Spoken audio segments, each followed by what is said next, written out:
c'est le tableau vivant. Magnifique. Voilà. Non, vous ne rêvez pas, ce n'est ni la Grèce, ni la Corse, Ici, on a donc toute la côte bleue, les îles du Frio de là devant. mais bien la mer, vue depuis un appartement à Marseille. Un spectacle privilégié sur le célèbre château d'If. Là, on est carrément dans la mer. C'est assez génial. Même Jean-Charles de Ménibus en est bouche bée. On Pas a de toutes vis-à-vis. les expositions. En fait, le soleil ici va se lever ici, vous voyez Véronique. Plein sud là. Ici, on est plein sud. Alors. Voilà. Et on récupère le couchant ici. Ok. L'hiver, Cet agent immobilier est il va se bluffé, coucher là. alors L'été, qu'il à voit l'inverse, souvent il va des se biens coucher au d'exception soleil, comme quelques fois de celui-ci. l'année. Sa spécialité. Voilà. Donc la partie salon, elle fait combien à peu près? On a à peu près 120 mètres, 130 mètres carrés de salon. Sa collaboratrice découvre cet appartement que le propriétaire vient de leur confier à la vente. Voilà, un petit coin cheminée qui fonctionne. Au total, 300 mètres carrés habitables, à la décoration très contemporaine, situé dans l'un des plus vieux quartiers de Marseille. Ouais. Ce qui est assez rare à Marseille, on a du mal. Et vous voyez, quand on est ici, regardez, c'est quand même incroyable. C'est unique. Mais à vue spectaculaire, prix tout aussi spectaculaire. Cet appartement vaut plus de 3 millions d'euros. Alors, on recherche clairement un client un peu exceptionnel. Donc là, on a une personnalité du monde du spectacle qui est Ça pourrait intéressée, que intéresser. ça pourrait l'intéresser, voilà. Et lui, c'est justement ce côté un peu pittoresque, ce côté pavillonnesque finalement de Marseille qui va l'intéresser. D'accord. Mais donc ça veut dire que les clients, il n'y en a pas tous les jours qui viennent sur ce type de bien. Non, non. Le mystère reste entier sur la vedette en question. Mais à plus de 10 000 euros du mètre carré, Donc là, soleil le matin. seule une clientèle très fortunée peut désormais s'offrir ces quartiers les plus prisés de Marseille. Regarde quand même l'entrée du Vieux-Port qui est là. Des villas somptueuses, les pieds dans l'eau. Des petits palais nichés dans la verdure. Il faut prendre un peu de hauteur pour découvrir ces propriétés dignes des plus belles demeures de la Côte d'Azur.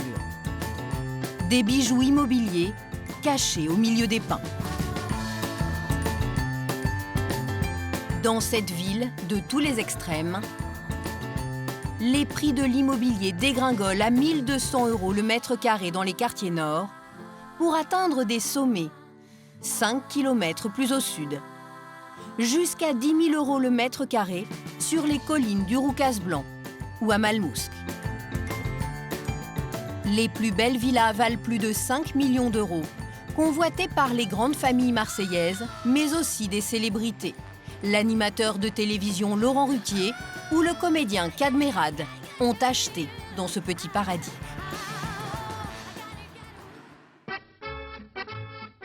L'un après l'autre. Et pourtant, il y a encore 60 ans, dans ces quartiers de pêcheurs, les belles maisons côtoyaient les petits cabanons construits à la va-vite, au bord de la mer.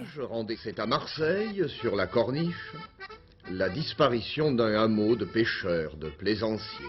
Un port de plaisanciers rayé de la carte en 1960 pour pouvoir élargir la corniche. Le chemin qui borde la mer est aménagé pour faciliter la circulation des autos.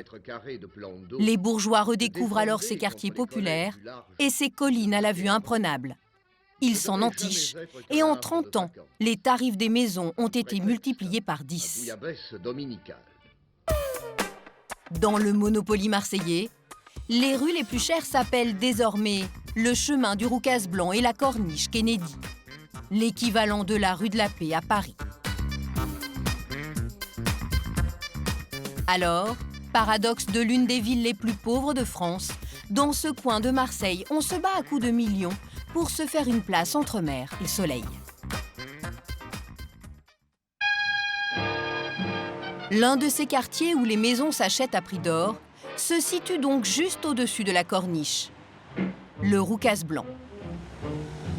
Des rues étroites, des escaliers interminables, un endroit préservé du tumulte de la ville. C'est tout ce qui fait sa valeur aujourd'hui. Un dédale que Roland Recouly parcourt depuis plus de 30 ans. Il est l'un des premiers à avoir perçu tout le potentiel de cette colline qui a fait sa réussite. Mais habiter ici se mérite.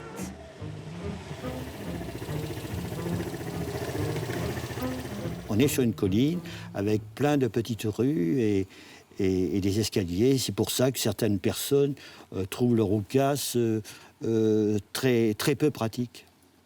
Donc ça limite quand même les personnes qui souhaitent venir habiter ici en raison du côté... Il faut être un peu sportif. C'est à la fin des années 70 qu'il a eu le coup de foudre pour ce quartier, persuadé qu'il prendrait rapidement de la valeur. Au pied du rocher, il y installe ses bureaux, face à la mer. Une agence immobilière qu'il ouvre en 1979. Bonjour à tout le monde. Mais désormais le patron, Salut Franck. c'est son neveu Franck Desbief. Ça va? Ils ont travaillé ensemble pendant 26 ans pour faire de cette agence l'une des plus réputées de la Corniche. Aujourd'hui à la retraite, Vous allez bien? Roland a donc laissé la place aux plus jeunes. Bon. On a des méthodes un peu plus modernes auxquelles j'ai eu beaucoup de mal à adapter Roland. Il comprend que maintenant l'ordi c'est important, que le téléphone aussi portable, parce que c'était une nouveauté pour Roland. N'exagère quand même pas. Le téléphone existait déjà. Bien sûr. Non, mais... Mais ce qui a aussi beaucoup changé depuis les débuts de M. Recouli, c'est la concurrence. Les agents immobiliers sont bien plus nombreux désormais à se disputer ce très lucratif bout de rocher. Alors toutes les semaines, Franck Desbief réunit ses commerciaux. Il leur met la pression pour qu'ils rentrent de nouveaux biens et qu'ils fassent partir au plus vite ceux en stock. Voilà, cette nouvelle affaire, alors malheureusement, on n'est pas les seuls à avoir cette affaire-là. Donc il faut vraiment se défendre parce que c'est un produit qui va se vendre, je pense, assez rapidement. Même chose pour cette maison à 1 220 000 €. Une piscine, 180 mètres carrés habitables. C'est vraiment une maison qu'on doit... C'est vrai que c'est une belle maison d'archi qui est liée à la fois l'ancien et le contemporain. On bénéficie des clés, on peut y aller quand on veut. Une telle maison se serait vendue en quelques semaines l'an dernier. Mais la crise a même fini par atteindre le marché du luxe. Alors pour Franck, il n'y a qu'une solution, pousser les vendeurs à baisser leurs prix. Et ces gens-là, il ne faut pas les lâcher, il faut les rappeler, faire le point et peut-être, si c'est rien passé depuis 4-5 mois, les inciter peut-être à revoir un peu le prix à la baisse. Heureusement pour eux, le roucas blanc séduit bien au-delà de Marseille. Les seuls étrangers sont les Parisiens, les Bordelais, les Lyonnais. Et c'est vrai que la clientèle parisienne nous aide beaucoup à soulever ce marché du haut de gamme parce que, en tout cas, à des prix qu'on n'avait pas l'habitude de voir il y a encore 4-5 ans. Hein. Parisiens ou Marseillais, de toute façon, quand il y a une belle maison à vendre, les visites ne traînent pas.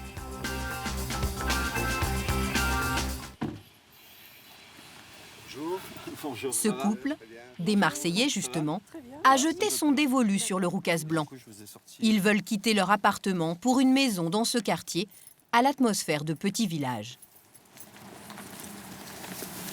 Il y a une vue mer, on peut se garer assez facilement. Et il y a un garage. Franck Desbief espère avoir trouvé ce qu'ils attendent. Une belle vue mer, hein. Un petit chien. Ouais. On va jusqu'au Frioul. En tout cas, avant même de commencer la visite, la vue semble déjà faire son effet. Frioul et Château. Ah, c'est super. Propriétaire d'une concession automobile sur Marseille, ce couple a un budget d'1 800 000 €. À ce prix-là, ils ne veulent pas avoir de travaux à faire. Franck a déjà tout bon. On a commandé plein sud. Ok. Tout refait du sol au plafond. C'est une maison qui a été complètement reprise. Et c'est à l'étage qu'il va vraiment marquer des points. Donc voilà, là le petit balcon avec une vue qui est plutôt sympa. Ah oui, ah, là c'est magnifique. Hein. Ah oui. Là on a une très très belle vue. C'est extra. Voilà, c'est ce qu'on recherche nous, c'est une vue comme ça. Ah oui. Oui, Habiter Marseille et ne pas voir la mer, c'est dommage. C'est même pas la peine, hein, ça. Ouais. Mais vous habitez Marseille? Oui, et on ne voit pas la mer là où nous sommes. On voit les montagnes. Voilà. Et on a envie de voir la mer maintenant. C'est pour ça qu'on cherche quelque chose. Mais il faut avoir les moyens de s'offrir ce privilège. Ça a un prix, c'est souvent 30% de plus que sur une maison. La même maison sans la vue, c'est 30% de moins. Pour cette maison, à 1,8 million, la vue mer coûterait donc 500 000 €. Mais pour madame à Marseille, il n'y a pas que la vue qui est indispensable. On va saluer la propriété. Système de contre-courant, et il me semble qu'elle est chauffée également. Donc. Et une piscine, c'est aussi... Ah oui, c'est primordial. Ah, aussi. Ah, aussi, dans ce que nous recherchons. Ou alors un espace pour pouvoir la construire. Cette maison semble donc répondre à leurs attentes. Voilà, on a fait le tour. Il n'y a pas beaucoup de biens à Vous vendre cherchez là. depuis combien de temps? 2 ans. On n'a toujours pas trouvé, non. Toujours pas trouvé. Là, on a la vinaire, on a la piscine. Là, celle-ci, elle remplit les 3 critères. Elle commence à remplir. Elle commence, oui, tout à fait. Allez, au revoir, merci. Ils ne donneront finalement pas suite, jugeant la bâtisse malgré tout un peu chère. Pour la vendre, Franck Desbief devra peut-être convaincre le propriétaire de baisser un peu ses prétentions. La frénésie immobilière qui s'est emparée de ces collines suscite toutes les convoitises. Et dans cette course, il y a parfois des laissés pour compte. Voici l'une des plus belles maisons de ces collines. Une vue privilégiée sur la baie que s'est offert l'un des plus gros architectes de la ville. À l'heure de l'apéro, c'est avec son fils que Philippe Puvieux partage le pastis. Bon, il va falloir mettre un sur le tapis. Chine. Et quand Philippe retrouve Nicolas, qui est agent immobilier, le boulot finit toujours par s'immiscer dans la conversation. Cherche des terrains, on monte des programmes et derrière, tu auras des produits à commercialiser. C'est quand même moins évident, on peut pas. Mais aujourd'hui, si tu n'es pas en amont de tous ces dossiers, tu auras beaucoup de mal à trouver des produits d'exception à vendre. Il faut dire que dans le domaine de l'immobilier de luxe, dans laquelle on se situe, ça c'est la partie ancienne de la construction. Philippe Puvieux s'y connaît. Il n'y a qu'à faire le tour de sa propre maison pour s'en rendre compte. Une propriété digne des belles villas d'Hollywood. On avait acheté cette espèce de petit nid d'aigle il y a 25 ans, une époque où l'immobilier était abordable, même très abordable pour une bouchée de pain ou presque. Moins de 100 000 € que l'architecte a su bien valoriser. Cette espèce de nid d'aigle. Ça, c'est la maison d'origine et on a construit en extension devant des niveaux de chambre. D'accord, elle a beaucoup changé depuis quand même. Ah oui. Il reste cette pièce. Il reste cette pièce avec cette fenêtre qui reprend la forme ancienne de l'ouverture d'origine. Une belle affaire, car sa demeure vaudrait aujourd'hui plus de 5 millions d'euros. Mais sa propre maison n'est que l'une de ses nombreuses réalisations à Marseille. L'architecte rénove des villas de grand standing, il fait aussi du neuf. Pour cela, la grosse difficulté est de trouver de nouveaux terrains à bâtir sur ces collines de luxe.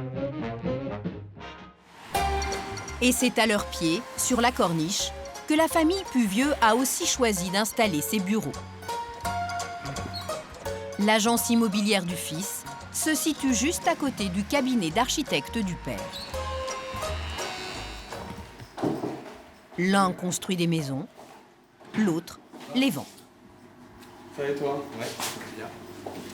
Il faudrait qu'on parle aussi de la fausse monnaie. Oui, mais c'est surtout pour ça que je voulais faire un point. Le projet de la fausse monnaie et de la maison numéro 3. La fausse monnaie, c'est le nom de leur dernier projet immobilier. 7 villas neuves dans le quartier d'Andoum, juste à côté du Roucas Blanc. Près de 3 millions d'euros pour les plus luxueuses. Les moins chères sont tout de même à plus d'1 million. Voilà, donc c'est la piscine aménagée sur celle-ci qu'il faudrait voir. Eh bien, écoute, on n'a qu'à aller voir ça sur les plans. Allez, ok. Philippe a donné 3 villas à vendre à son fils. 2 ont déjà trouvé un acquéreur. Mais il lui en reste une pour laquelle l'acheteur potentiel n'a toujours pas signé. Et le temps presse. Car pour les architectes, dans quelques semaines, tous les plans seront définitifs. Quelle dimension tu veux de piscine? Il faut vraiment, Nicolas, que maintenant on travaille avec l'acheteur. Quand la maison sera finie, ça sera moins bien pour adapter à ses demandes. Ils veulent boucler au plus vite cette opération très prometteuse sur le plan financier, mais qui les a placés au cœur d'une polémique. Dans ce vallon, à la situation très privilégiée, ce chantier a fait l'objet de longues tractations.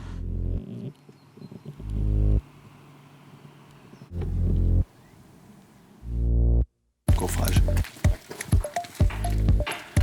Attention à la gadoue. À droite, à droite. Il faut imaginer quand même un niveau au-dessus pour le séjour. Ça va être superbe. Aujourd'hui, c'est ici que les 7 villas sont en cours de construction, sur un terrain obtenu de longue lutte. Il a été bloqué pendant des décennies, ce terrain, parce qu'il était affecté à des projets publics, puis une voirie tout récemment. Donc là, on est aussi au niveau bas de la maison, c'est-à-dire les chambres seront sur la partie haute. La mairie a finalement renoncé à son projet et Philippe Puvieux a réussi à mettre la main sur ce terrain. Avec un promoteur, ils ont ainsi pu le racheter 1 million d'euros à l'époque. L'opération totale devrait leur coûter 6 fois plus, mais promet d'être très rentable. Toutefois, ça ne s'est pas déroulé sans encombre. Pendant 10 ans, les riverains ont multiplié les recours en justice contre ce lotissement de luxe. Face à cette colère, promoteurs et architectes ont donc dû faire des concessions aux habitants les plus gênés par ces nouvelles maisons. Ben, ça avance quand même là-haut. Pour la vue, en revanche, ça va être plus compliqué maintenant qu'il y aura les maisons. Ah. Oui. Alors, c'est ces maisons pour lesquelles on a cédé des bouts de terrain et qui n'avaient pas de jardin et qui se retrouvent avec des petits jardinets aujourd'hui. Donc on a aménagé, on a aménagé à la fois des espaces privés pour ces maisons qu'elles n'avaient pas. Tout va bien? Vous n'êtes pas trop gêné par le chantier? Ah non, le chantier, j'aime très bien. Pour mettre fin à la grogne, ces petits bouts de terrain devraient être vendus une fois le lotissement achevé. Je perds un peu de vue là sur la droite, mais j'en garde quand même pas mal. Vous en gardez quand même? Ah oui, oui. Hein? Les 7 villas devraient toutes être terminées d'ici à la fin de l'année prochaine. Mais cet engouement pour l'immobilier de luxe à Marseille frôle parfois la folie des grandeurs. Ce nouveau projet se situe dans une zone qui n'a rien de séduisant.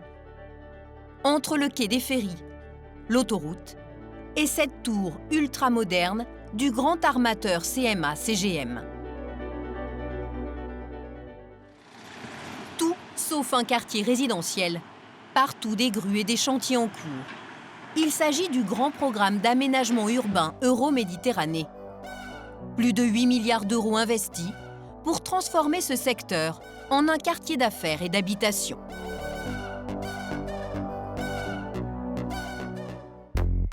Et au milieu, ce projet totalement pharaonique. Un gratte-ciel comme à Miami. Une tour de 99 étages, les pieds dans l'eau, ou presque. Piscine, jacuzzi, salle de sport, des prestations de très grand standing. Un concept qui se veut branché et international, jusque dans le discours des vendeurs. City View, Sea View et Sky View. 149 appartements de 40 mètres carrés pour les plus petits, à plus de 300 mètres carrés pour les derniers étages. Pour les prix, ils sont tout aussi vertigineux que l'immeuble. C'est-à-dire qu'on va partir en gros de 4 500 et on va aller jusqu'à quasiment 12 000 du mètre carré au fur et à mesure où on va s'élever. Ce qui est un prix élevé pour Marseille. Ce qui est un prix élevé pour Marseille, c'est vrai. On est en effet très loin du prix moyen marseillais, à 3 000 € le mètre carré. Mais le promoteur mise sur la transformation de ce quartier dans les années à venir. Un effort d'imagination que beaucoup de Marseillais ont du mal à faire. J'ai une petite question. C'est un quartier qui n'a pas tellement d'âme. En tous les cas, elle est totalement hors de mes moyens. Donc je ne sais pas qui c'est qui va pouvoir habiter là. À moins qu'ils fassent venir les Émirats Arabes Unis ou je sais pas, quelque chose. Et vous n'y croyez pas trop là? Bah, j'y crois pas trop. L'avenir nous dira, hein, je sais pas. Ils construisent à tout va, c'est qu'il doit se passer des choses, je sais pas. Mais... Pour que la construction de la tour soit lancée, la moitié des appartements doit être prévendue. Mais le compteur des réservations reste bloqué depuis plusieurs mois, à seulement 37%. Si ce pari réussit, il s'intégrera dans cette nouvelle image futuriste que rêve de se donner la ville. Ces tours pourraient alors détrôner la bonne vieille Notre-Dame de la Garde.